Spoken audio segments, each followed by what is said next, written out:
السلام علیکم ورحمۃ اللہ وبرکاتہ۔ مسنون نکاح کی برکت اور بیجا رسوم و رواج کا نقصان۔ اسلام صرف کچھ عبادتوں کا نام نہیں بلکہ وہ ایک مکمل نظام حیات ہے جو زندگی کے تمام گوشوں میں انسان کی رہنمائی کرتا ہے اور اس کو ایسے قوانین و احکام سے سرفراز کرتا ہے جس میں نہ افراط ہے نہ تفریط، جو سراپا عدل اور اعتدال سے عبارت ہے۔ انہی احکام و مسائل میں ایک اہم عنوان نکاح کا ہے۔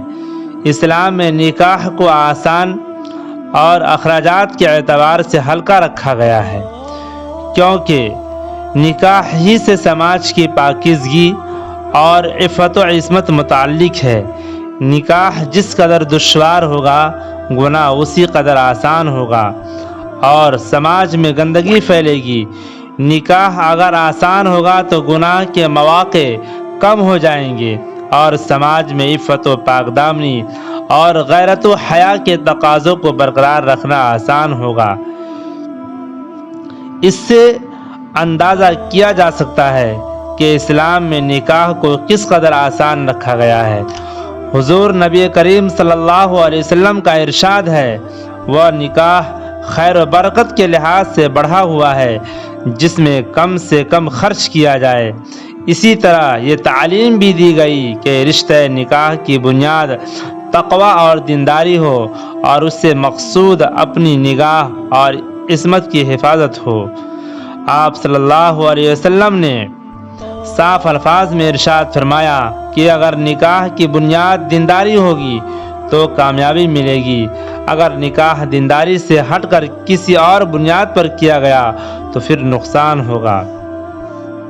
یہ اسلام کی وہ تعلیمات اور ہدایات ہے جن کے مطابق نکاح کی تقریب کو انجام دینا مسلمانوں کی بنیادی ذمہ داری ہے، مگر افسوس کہ دوسرے قوموں کے رسم و رواج سے متاثر ہو کر مسلمان اسلامی تعلیمات اور اسلام کے صاف و شفاف نظام سے دور ہوتے جا رہے ہیں اور سنتوں پر عمل کرنے کے بجائے انہوں نے بیجا رسوم و رواج کو اپنے اوپر لاد لیا ہے۔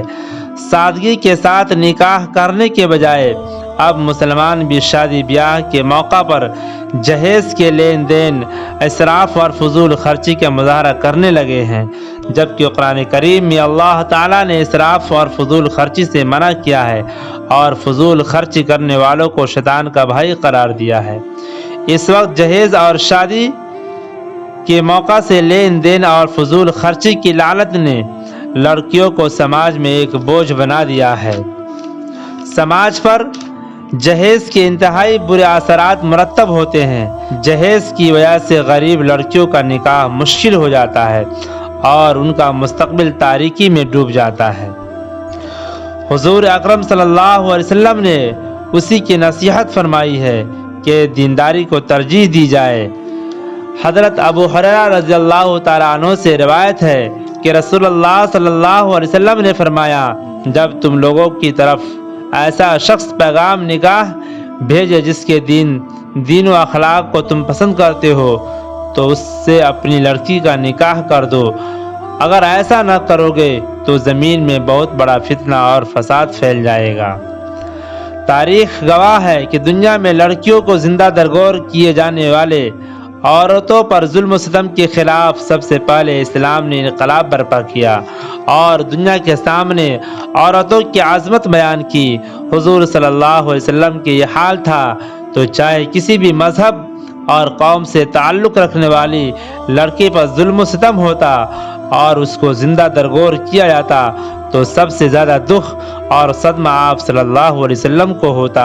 اس کے خلاف آپ صلی اللہ علیہ وسلم سب سے پہلے آواز بلند کرتے اور جب تک یہ ظالمانہ کارروائی بند نہ ہوتی اور لڑکی کو اس کا جائز حق نہ مل جاتا اس وقت تک آپ صلی اللہ علیہ وسلم کو چین و قرار نہ آتا۔ افسوس کہ آج حضور صلی اللہ علیہ وسلم کے پیروکار خود اپنی بیوی اور بہو پر ظلم کر رہے ہیں، بیٹیوں اور بہنوں کو میراث سے محروم کر کے ان کے ساتھ ناانصافی کر رہے ہیں۔ اسی لیے تمام مسلمانوں سے گزارش ہے کہ نکاح کو سادہ اور آسان بنانے اور بجا رسوم و رواج کو ختم کرنے کے لیے کوشش کریں کہ اللہ تعالی ہمیں اس پر عمل کرنے کی توفیق عطا فرمائے۔ آمین ثم آمین۔